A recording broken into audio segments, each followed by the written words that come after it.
তারপরে ভাটির উপরে দানা বসিয়ে দিয়েছি, দেওয়ার পরে চারা হয়ে গেছে। এই যে দেখেন ঝিঙে ক্ষেত আমার।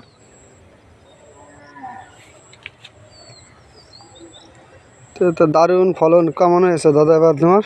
সুন্দর ফলন হয়েছে ঝিঙেই।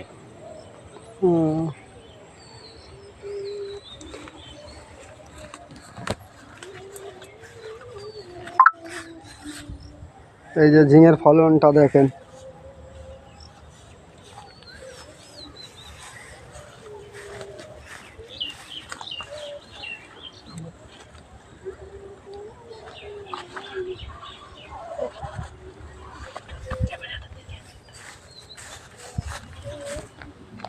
এই দেখুন আমাদের জমিতে যে ঝিঙে হয়েছে, এত সুন্দর সুন্দর ঝিঙে হয়েছে, এত বড় বড়।